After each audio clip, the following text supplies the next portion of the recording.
Rose. I'm Libby. Welcome to Rose and Libby, All the World's a Stage. A musical theatre podcast for basically everything theatre, theatre updates, and theatre gossip in general. Anytime we hear gossip, we'll just podcast about it. So it's a great podcast. Yes, we love a good gossip. We actually have some major theatre gossip for you, but we're going to do that in another episode. I literally just found out, and I don't know how many people actually know this, but we're going to talk about it in our theatre updates episode, to make sure you check that out. And so today, Libby, would you like to talk about what we're talking about today? Would you like to explain? Today, we are going to be talking about the importance of ensemble in a show. This is quite a big topic, as I think a lot of people, like, if they get cast in ensemble, they'll be like, why did I get cast in ensemble? Am I not good enough? Ensemble's just background, which we do not agree with, by the way.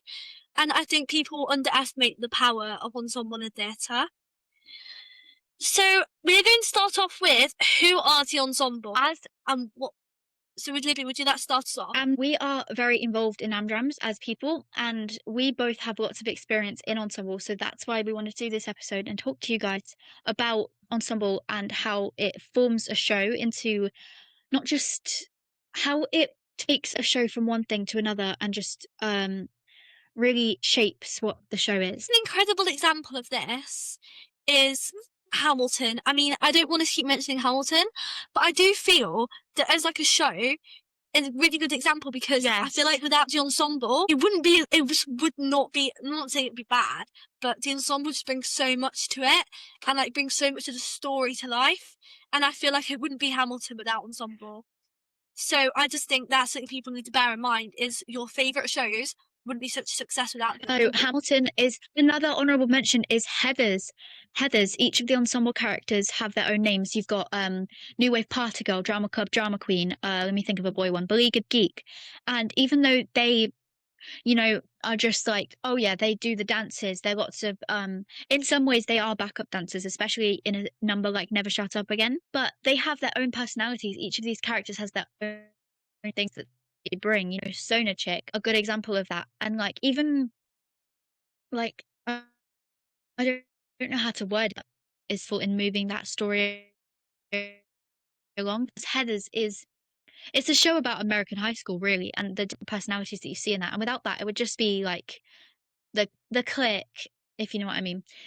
If you know, you know.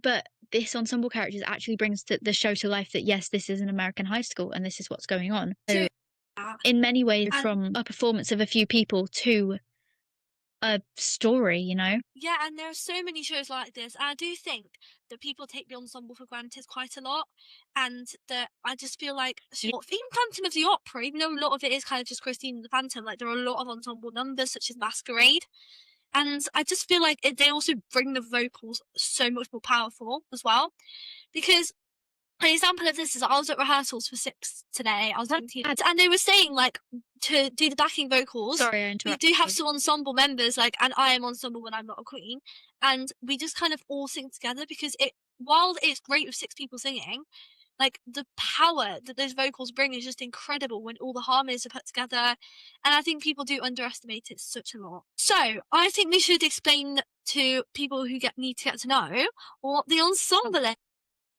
So, do you want to explain what the ensemble is? Yes, okay. So the ensemble of a show is basically, it kind of depends what show it is, but it's basically, I don't want to say background characters, but in retrospect, they are like the background characters. They are the extra additional members who aren't a lead, that don't have that written, this is your name, this is your age, this is what you're playing.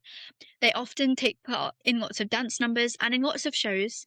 We'll get more onto this later when we're talking about personal experience of ensemble members. They fill in little things like lines. They fill out how much singing is going on.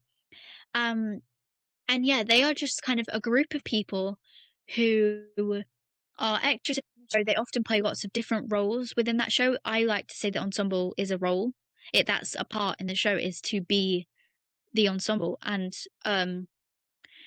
yeah, so a fun fact, I learned French, and ensemble actually means together in French. So I didn't know that. I kind of like to think of it as like a group come in and flesh out the show and bring so much like life and energy to this show and make it like a big thing. I also feel that, like, whilst being a principal role is amazing and such an incredible opportunity, you do sort of feel not like alone, but in like you are your role and no one else is like similar to you and you can't like talk to anyone else and ask questions. Mhm. Whereas like I feel when you're an ensemble, I feel like everyone is having the same situation as you and is in the same environment and you can just like you all kind of help each other because you all basically know like you all have the same sort Yes, of definitely. thing to do. And I do You're think all it's in the really same boat, nice. you know? Yeah. Whereas if your principal, say an example, I don't know, I'm just gonna use Phantom again, Christine. No one else apart from the understudies are Christine. So I just feel like then if you're like, oh my gosh, what's my line? What's my harmony? No, there's no one to go to. Whereas if you're ensemble and you want to go through like a dance number, Yeah. like together, or you're struggling on something, you all help each other. And I think it's like a really nice environment to like be an ensemble. And it is honestly one of the most fun things you can do because you get to explore so many areas of that show. Like in The Wizard of Oz, I'm going to take this as an example because it was one of the most recent shows and it also links to Rose and stuff like that. Anyway, so Wizard of Oz is like a big story. There's so many characters and things. And within that show, I got to be a Munchkin, an Aussian, and a Flying Monkey just as the ensemble. And that was so much fun because all of those roles were so different. And obviously, a flying monkey is one of my favorite roles today. So fun, honestly. Yeah, no, I do agree because I was in Charlie Chocolate Factory and I had so much fun. I was a Eureka like every other night, and but when I was ensemble, it was just so much fun because well, me and all my friends like we were just together and just having a good time, and we didn't have to think about lines, cues, anything. You just there to have a good time and dance, and I just think it's so much more, in a way, like you can kind Yeah, of relax into it even though you have to do loads of costume changes most of the time and they're stressful, apart from that, you know, it's really fun. And you get to sing all the yeah, harmonies. definitely. And I don't know, there's just something about ensemble, which, I mean, I see why it means together in French because I think it brought all our whole friendship group and Wizard of Oz together a lot more as well. And also, it's so memorable. Like in Wizard of Oz, I was the Munchkin coroner, and I'm sure no one knows what the hell Yeah, that definitely. is. But it was such a fun role. And even though I had like 4 singing lines, I feel like it's just like you make it anything you have in ensemble, whether it be a dance move or like a line, you may have to make it your own to get noticed in the So show. good. And I feel like it's so fun. Like thinking of ways how you can just like stand out as an ensemble member as well. And I just love ensemble, and I think it is equally as fun as principal Yeah. most of the time. So, Libby, what do you think the ensemble brings to a show? Oh, I think it brings so much. Okay, so what I have to say is let's think of an example. Let's say Mean Girls, for example. So in Mean Girls, you've obviously got Regina, Karen, Gretchen, without but then this show is set in a high school. If you don't know Mean Girls, then get to know what you're playing at. It's set in a high school, and the ensemble of that show specifically, or something like Heather's that we a couple of teenagers standing on a stage, but it makes it this school. Where do you belong? You're introduced to these different groups of people, and those groups of people that you're introduced to are ensemble members playing that character. And I think ensemble members shape the storyline of a show. I think they fill it out. I think they give it a background. They give you so much information that you can read off of and understand the show. And I think they just make the show feel more alive. It's not just like I don't know, it's in a solo that's set on a background when, when everyone else is in a freeze frame and someone's singing a solo in the middle. If there was no one in that freeze frame in the back, it would just be someone standing on the stage. But put ensemble members in and you've got a story, you've got connection, you've got feeling. And honestly, I think that's what makes the show a show is the ensemble talent. Like they sing, they've got like vocals out of this world. But without those, it's just a concert. Without the ensemble like bringing this story together, it really is just a concert. And I think that the ensemble are just like one of the most important things in theatre. Yeah, and also I actually did want to add that people think ensemble might be easier to get into. I'm sorry, I was talking to my parents today, right? And I was telling them about the audition process for Hamilton and how hard it is to get into Ensemble by Hamilton. My God, you have to be an absolutely incredible dancer. I don't know, honestly, it is ridiculous, that choreography. And people look down on Ensemble and be like, oh, I don't want to be an Ensemble. I'm sorry, there literally is really hard to get into Ensemble. Like the dancing and the singing and everything. I sometimes think it's harder to get into Ensemble than a principal role in some shows, especially like, I'm not saying it's harder, I guess, but like the dancing in Hamilton, honestly, I could not do that. It is incredible. Absolutely. It's just crazy. And The reason people like look down upon ensemble is the stigma surrounding it.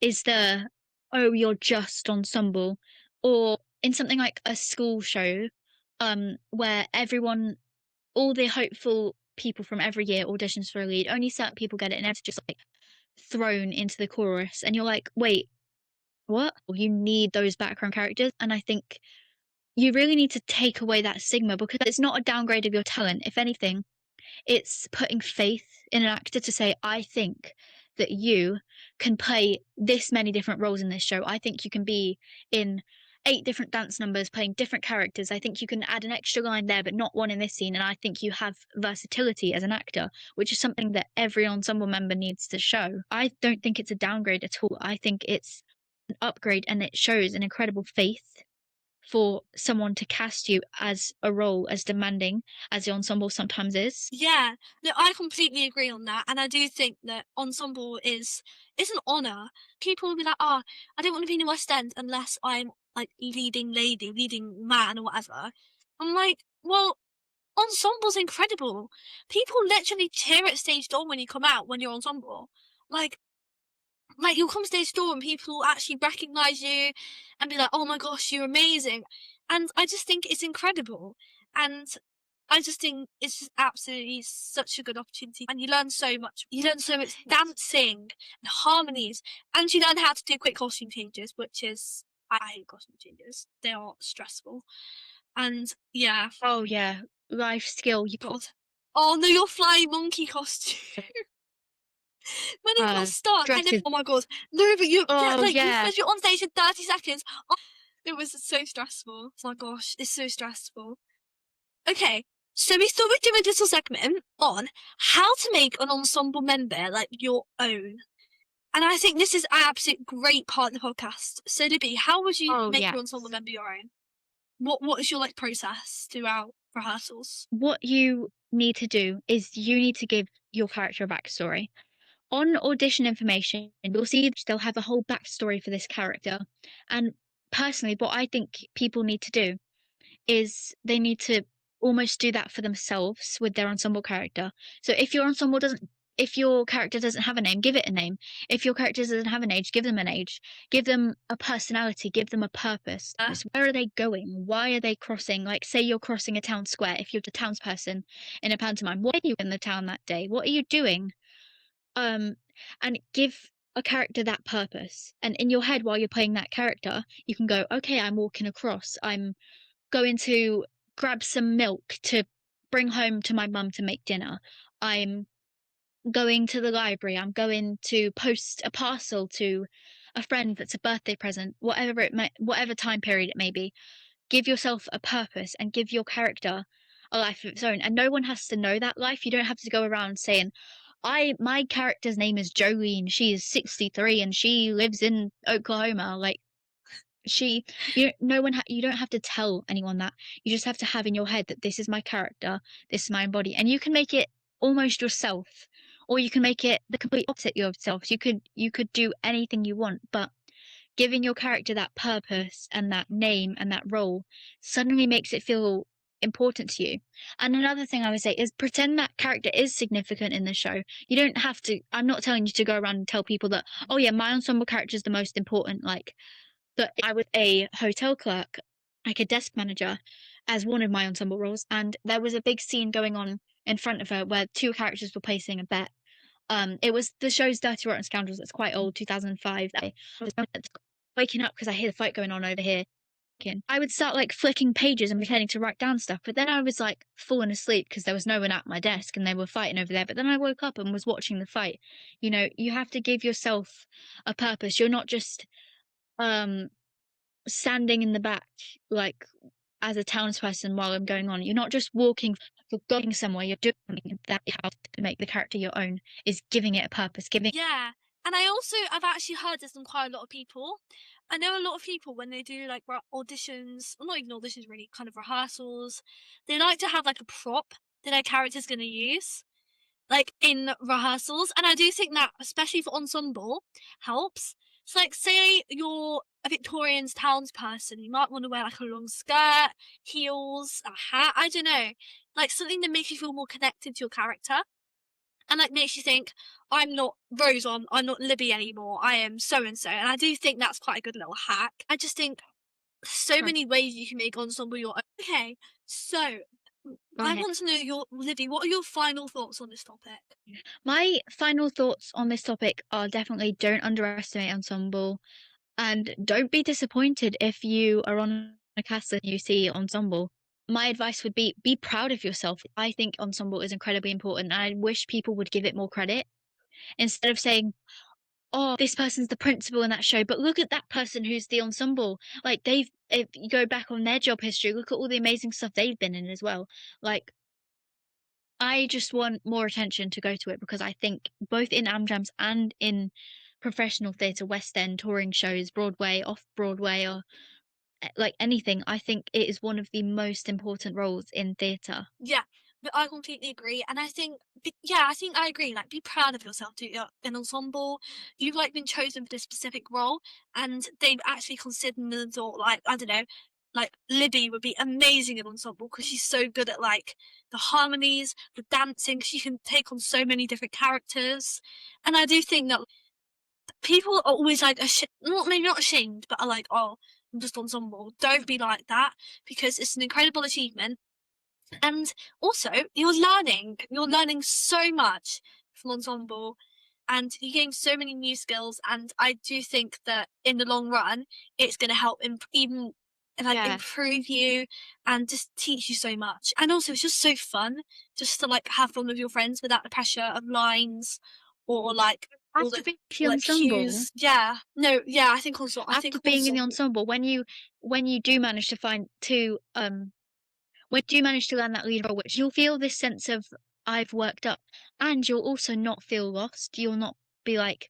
how do I fill this scene with a little bit of extra acting? My character's not talking, but someone's talking to my character. How do I fill this scene? You'll know that because you've been in the ensemble and you've been in that Yeah. background, and it is so worth it. It's so much fun. So, thank you so much for listening to today's episode of Rose and Libby All the World a Stage. You can subscribe to us on YouTube, where we also post all our podcasts and extra little like behind the scenes snippets and stuff. And at Rose and Libby underscore podcast, Yeah, all lowercase. You can find us on Instagram and TikTok at the same name, so Rose and Libby underscore podcast. And then follow us, like, subscribe, and yeah, we will see you next time on Rose and Libby All the World's a Stage. Bye!